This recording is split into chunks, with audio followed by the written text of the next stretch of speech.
Bienvenue sur Scientifiquement.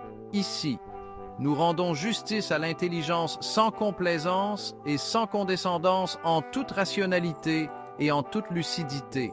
Aujourd'hui, nous parlerons d'un aspect du bonheur. Comment maîtriser ses émotions pour rester performant en toutes circonstances?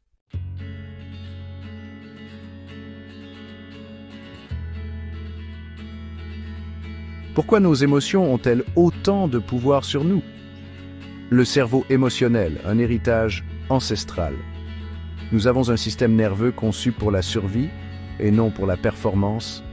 L'amygdale, cette petite structure dans notre cerveau, déclenche des réactions émotionnelles automatiques face au stress ou à la peur. En revanche, notre cortex préfrontal, lui, permet de prendre du recul, d'analyser et de réguler ses émotions. Problème? Quand l'émotion est trop forte, l'amygdale prend le contrôle et on réagit sans réfléchir. Blocage, panique, perte de moyens.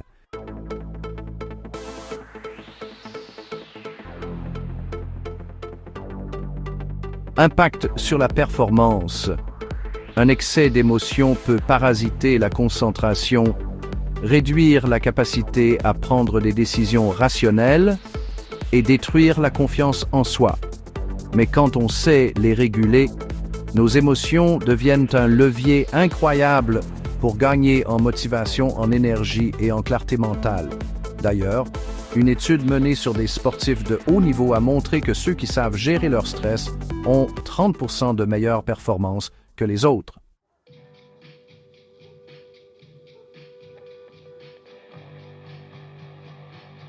Pourquoi la respiration influence-t-elle nos émotions? Notre respiration est intimement liée à notre état émotionnel.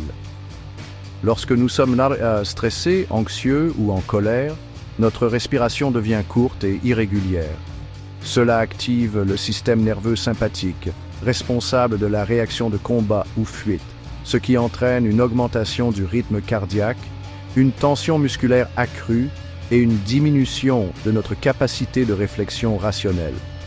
En revanche, une respiration lente et régulière stimule le système nerveux parasympathique qui favorise la détente et l'équilibre émotionnel. Cette interaction entre respiration et activité nerveuse est au cœur de la cohérence cardiaque. Qu'est-ce que la cohérence cardiaque? La cohérence cardiaque est un état physiologique où la variabilité du rythme cardiaque est harmonisée avec la respiration. Cet état optimise le fonctionnement du cerveau et du corps, permettant ainsi une meilleure gestion du stress et des émotions.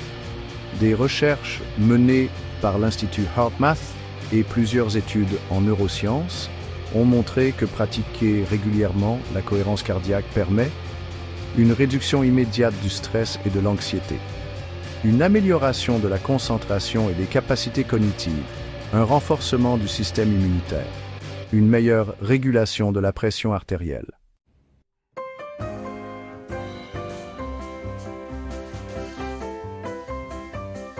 Quand et comment l'intégrer à son quotidien?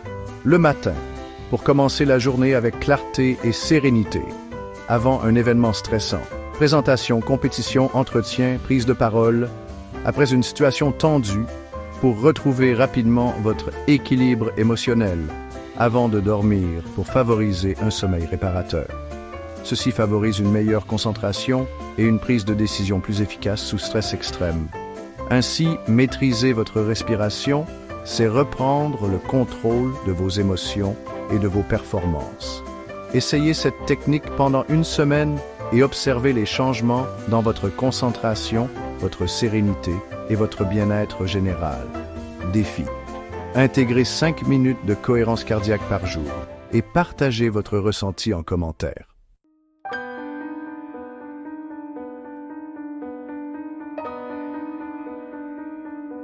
Reprogrammer ses pensées ou restructuration cognitive.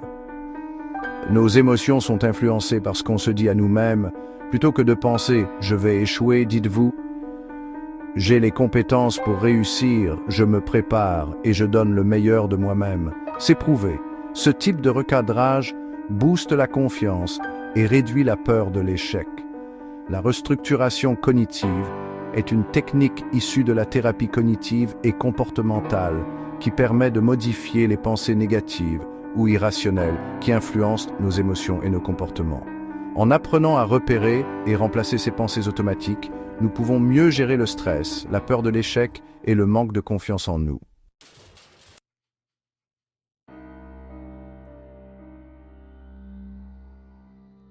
Pourquoi la restructuration cognitive est-elle efficace? Nos pensées ont un impact direct sur nos émotions. Lorsque nous nous trouvons dans une situation stressante, notre cerveau produit souvent des interprétations négatives et exagérées, ce qui renforce notre anxiété.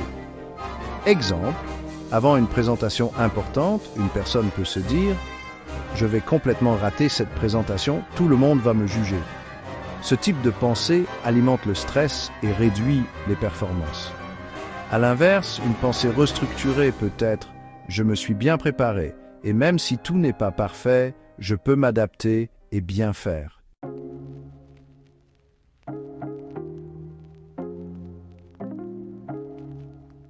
Les étapes pour restructurer ces pensées négatives. Premièrement, prendre conscience de ces pensées automatiques.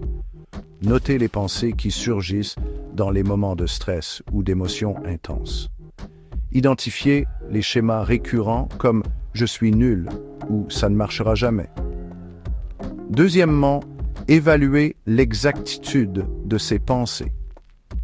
Posez-vous la question: ai-je des preuves concrètes que cette pensée est vraie? Comment une autre personne percevrait-elle cette situation?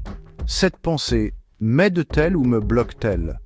Troisièmement, remplacez la pensée négative par une pensée plus rationnelle et constructive. Transformez. Je vais échouer en « je vais faire de mon mieux avec ce que je sais ». Remplacez. Tout le monde va me juger par « les gens sont surtout concentrés sur eux-mêmes, pas sur moi ».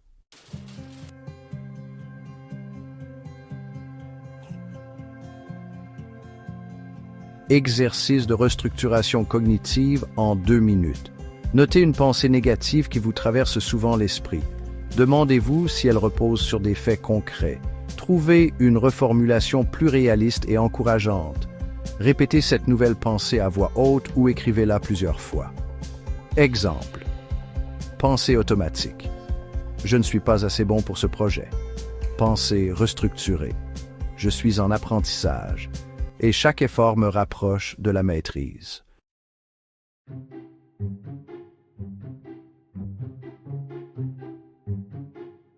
Quand appliquer cette technique? Avant un événement stressant comme un entretien, un examen ou une prise de parole, en cas de doute ou de perte de confiance. Après un échec pour rebondir plus rapidement, des athlètes de haut niveau utilisent cette technique pour reprogrammer leur mental après une contre-performance. En modifiant leur dialogue interne, ils regagnent confiance et améliorent leurs résultats. La restructuration cognitive est une arme puissante contre le stress et les émotions négatives. En prenant conscience de vos pensées et en les reformulant, vous entraînez votre cerveau à réagir différemment, ce qui améliore à la fois votre bien-être et vos performances. Défi. Identifiez aujourd'hui une pensée limitante et appliquez cette méthode pour la transformer. Partagez votre expérience en commentaire.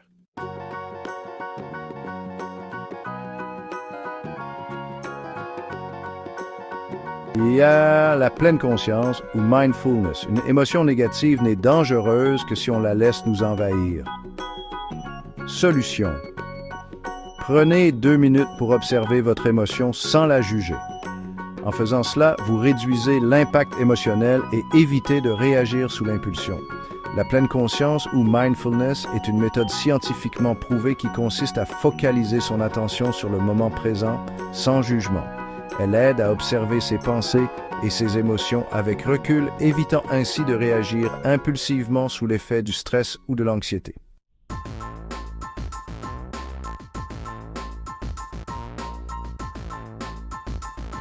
Pourquoi la pleine conscience est-elle efficace?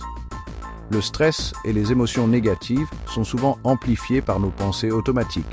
En pratiquant la pleine conscience, nous apprenons à prendre du recul face à ces pensées et à ne pas nous laisser submerger par elles. Exemple, avant un examen ou une présentation, nous avons tendance à ruminer des scénarios catastrophes. Et si j'échoue? tout le monde va me juger. En pratiquant la pleine conscience, nous pouvons observer ces pensées sans nous y attacher et revenir à l'instant présent, réduisant ainsi notre anxiété.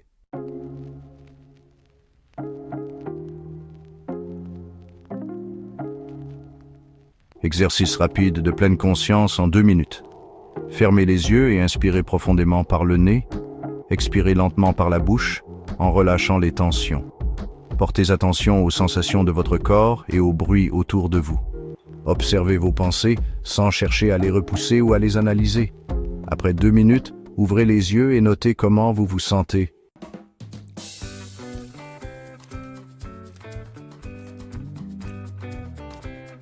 Avant une situation stressante pour calmer l'esprit, en plein moment de tension pour éviter une réaction impulsive, le matin ou le soir pour instaurer un état de calme et de clarté mentale. Des études montrent que la méditation de pleine conscience pratiquée 10 minutes par jour pendant 8 semaines réduit significativement l'anxiété et améliore la concentration. La pleine conscience est un outil puissant pour gérer ses émotions et améliorer sa concentration. En l'intégrant dans votre quotidien, vous apprendrez à mieux réagir face au stress et à cultiver un état d'esprit plus serein. Défi: prenez 2 minutes aujourd'hui pour tester cet exercice et partagez vos ressentis en commentaire.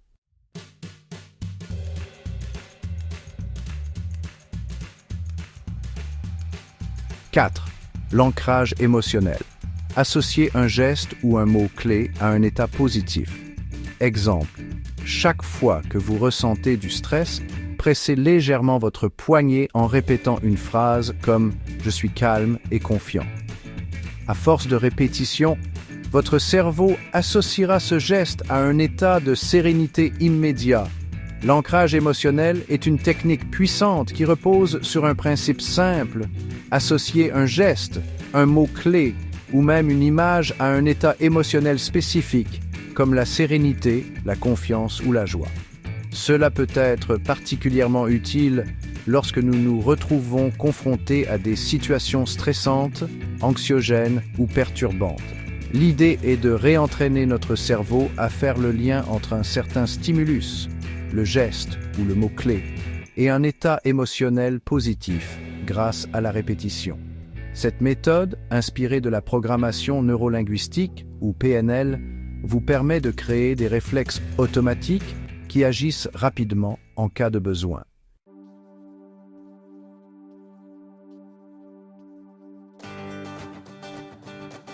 Comment ça fonctionne? Choisissez un geste ou un mot-clé spécifique. Il peut s'agir d'un geste simple, comme poser une main sur votre cœur, tapoter doucement votre index sur vos lèvres, ou même d'un mot ou d'une phrase, comme « Je suis en paix » ou « Tout va bien ». L'important est que ce soit un geste facile à reproduire et qui vous soit personnel. Associez-le à une émotion positive. La première étape consiste à choisir un moment où vous ressentez un état émotionnel particulièrement positif. Cela peut être lorsque vous vous sentez calme, heureux, confiant ou même excité par une réussite. Pendant que vous êtes dans cet état émotionnel, effectuez le geste choisi, par exemple, pressez légèrement votre poignet ou répétez le mot-clé que vous avez sélectionné. Répétez l'exercice régulièrement. Plus vous répétez ce processus, plus votre cerveau fera l'association entre le geste ou le mot et l'émotion positive. À force de répétition, il en viendra à associer automatiquement ce geste ou ce mot à l'état d'esprit que vous souhaitez retrouver. Par exemple, chaque fois que vous êtes stressé, vous pourrez simplement poser votre main sur votre cœur et répéter « Je suis calme et confiant » pour revenir à cet état de sérénité.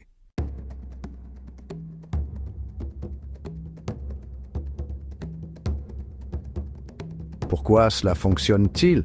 Le cerveau humain est exceptionnellement doué pour les associations.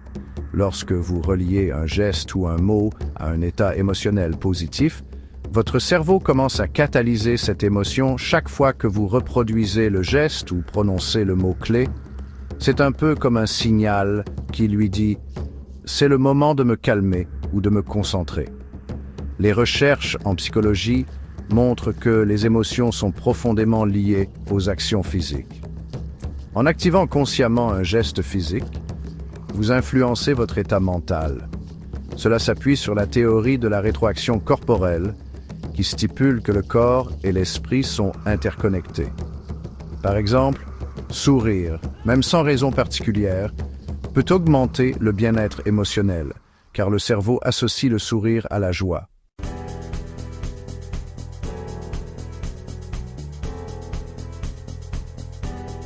Exemple concret.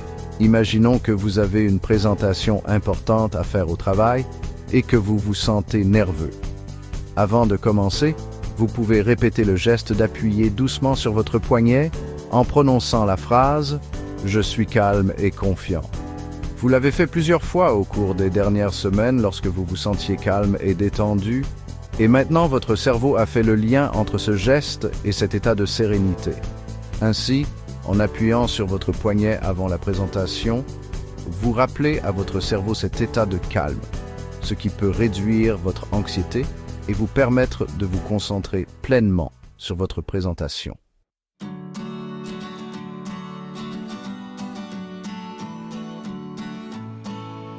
En résumé, l'ancrage émotionnel est une technique simple mais puissante pour gérer vos émotions et renforcer votre bien-être. En associant un geste ou un mot-clé à un état émotionnel positif, vous pouvez créer des réflexes qui vous permettent de revenir instantanément à cet état chaque fois que vous en avez besoin. Cette pratique est une forme de rééducation émotionnelle où vous apprenez à gérer votre état d'esprit de manière proactive, même dans des situations difficiles. Que vous soyez confronté à une situation stressante, à de l'anxiété ou même à de la colère, l'ancrage émotionnel vous offre un outil simple et accessible pour rester maître de vos émotions.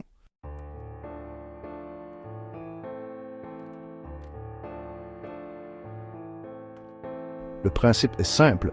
Plutôt que de se confronter immédiatement à une situation stressante en grande ampleur, commencez par une version plus petite et moins intimidante.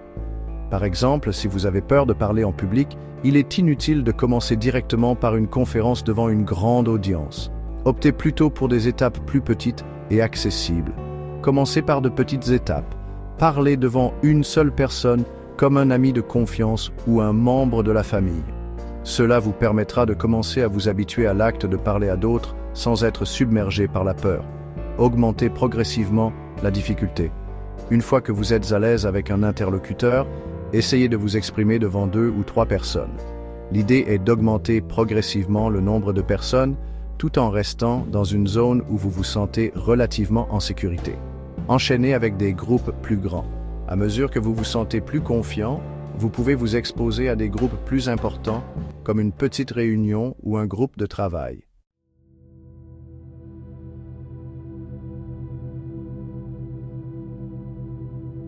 Pourquoi cette méthode fonctionne-t-elle? Notre cerveau a une incroyable capacité d'adaptation, ce qu'on appelle la neuroplasticité. Lorsque vous vous exposez progressivement à une situation stressante, votre cerveau apprend petit à petit que cette situation ne présente pas de danger réel. Au fur et à mesure des répétitions, la réponse de stress, qui au départ peut être très forte, devient de plus en plus faible. Il s'agit d'un processus naturel d'habituation, où la réaction de peur diminue à force d'expositions successives. Avec le temps, cette exposition répétée crée une association positive dans votre cerveau. Votre esprit associe la situation stressante à un état de calme et de contrôle. Cela peut prendre un certain temps, mais plus vous vous exposez progressivement à ces situations, plus vous remarquerez une diminution significative de l'anxiété. Votre cerveau commence à se dire « ce n'est pas si effrayant que ça, je peux gérer ».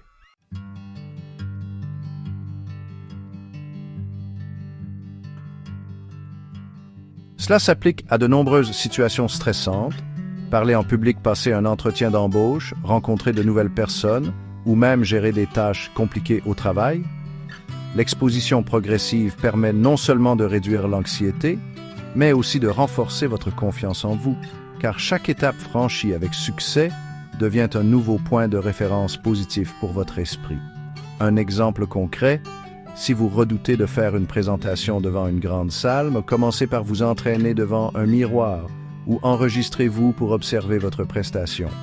Ensuite, essayez de vous exercer devant un ami, puis élargissez lentement le cercle à des groupes plus importants. Petit à petit, l'idée de parler devant une grande audience deviendra moins intimidante. L'important est de ne pas se précipiter. Soyez patient avec vous-même et reconnaissez chaque petite victoire sur le chemin. Cette approche, basée sur la répétition et l'adaptation progressive, permet de transformer une expérience de stress en une opportunité de croissance personnelle. Cette méthode d'exposition progressive est une manière douce et efficace d'accepter et de gérer le stress tout en apprenant à mieux se connaître et à mieux contrôler ses réactions face aux situations anxiogènes.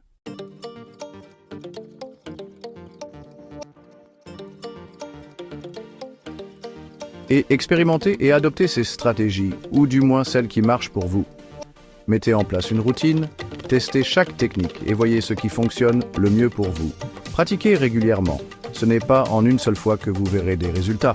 Mais avec le temps, ces réflexes deviendront naturels. Observez les changements. Vous allez sentir une différence dans votre quotidien. Plus de sérénité, plus de maîtrise et surtout, plus de performance.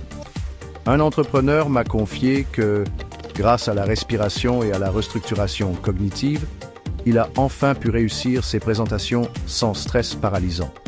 Et devinez quoi? Il a décroché un gros contrat juste après.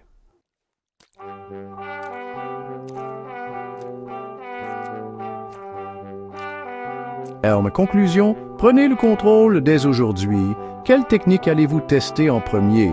Dites-le moi en commentaire. Abonnez-vous pour ne pas manquer la prochaine vidéo où je vous montrerai comment créer un environnement propice à la réussite et à la motivation. Bonus, téléchargez le guide express de la maîtrise émotionnelle en description pour aller encore plus loin.